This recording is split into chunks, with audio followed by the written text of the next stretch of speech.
আপনি কি জানেন পৃথিবীর সেরা লেখকদের মধ্যে একটি অদ্ভুত মিল আছে?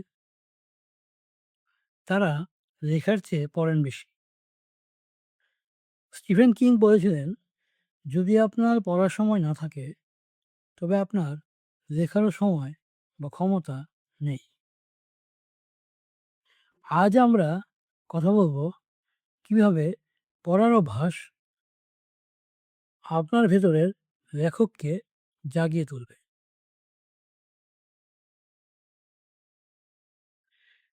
লেখা শুরু করার আগে ব্যাপক পাঠের প্রয়োজনীয়তা রয়েছে। মানে আপনাকে আগে ভালো পাঠক হতে হবে।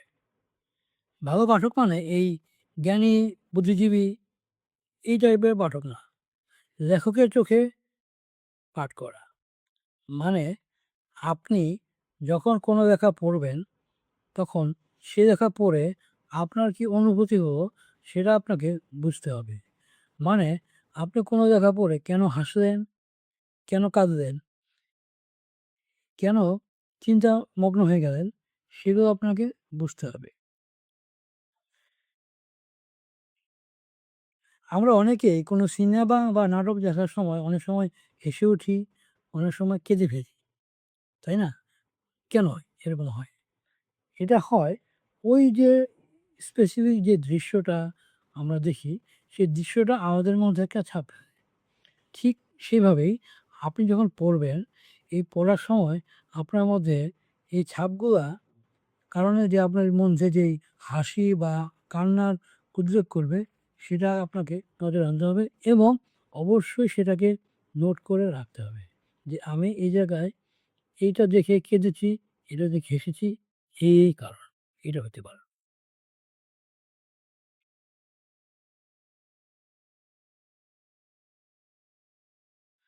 আপনাকে পড়তে হবে একদম শুরু থেকে।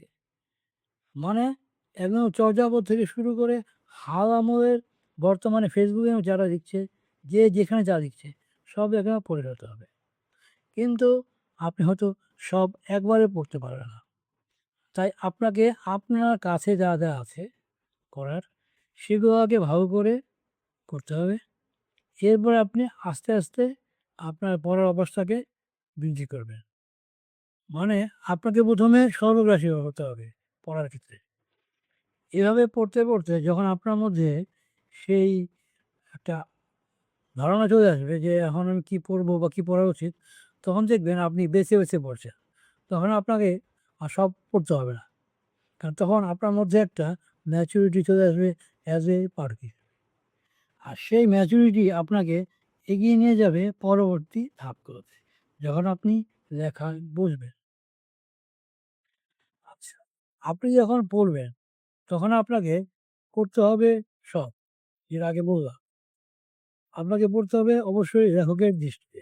এই বাক্যটা কেন এভাবে লিখলো? এই বাক্যটা এভাবে না লিখে ওভাবে কেন লিখতে পারত? অন্য কোনোভাবে এই প্যারাগ্রাফটা লেখা যেত কি না? কিংবা এই যে, যে দৃশ্যটা আমরা দেখলাম, এই দৃশ্যটা আর কোনভাবে দেখালে আরো সুন্দর, আরো অন্যরকম এই দৃশ্যতে আমরা কি বুঝলাম এটা আমি কিভাবে অন্য কোনোভাবে বোঝানো যায়। একই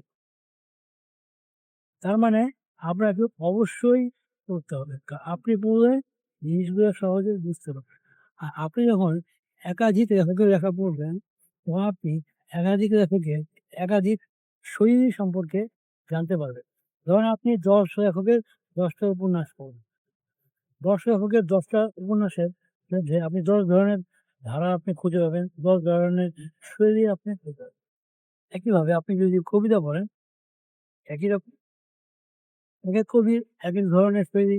আপনি যদি ১০ ধরনের কবিতা পড়তে পারেন, ১০ ধরনের কবি আপনার মধ্যে সেই ধারণাগুলো, সেই শৈলীগুলো আপনার মধ্যে আনবে।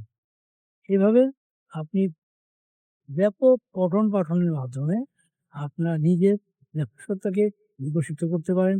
আগে অবশ্যই আপনি করতে হবে পড়াটা মাস্ট। সৈয়দ শামসুল হক সবসময় একটা কথাই বলতেন, "পড়ো, পড়ো, পড়ো।" তার কাছে পড়ার কোনো বিকল্প ছিল না। হ্যাঁ? আপনি যত পড়বেন, তত আপনি জানবেন। তত আপনার মনের দুয়ারগুলো খুলবে।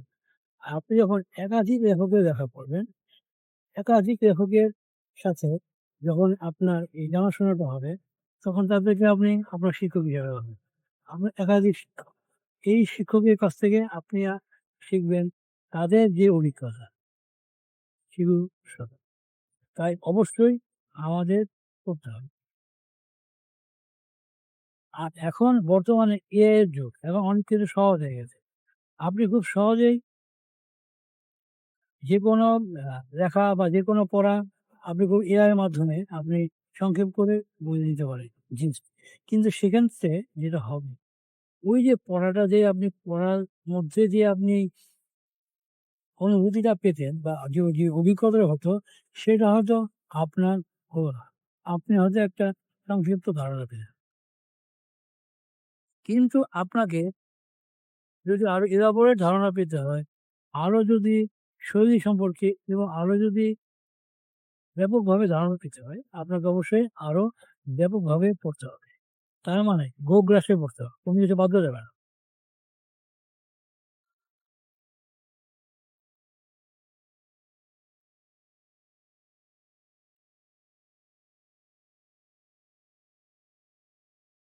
আপনার প্রিয় এমন একটা বইয়ের নাম কমেন্টে জানান। যেটা পড়ার সময় আপনার মনে হয়েছে, "ইস! আমি যদি এরকম করে লিখতে পারতাম।"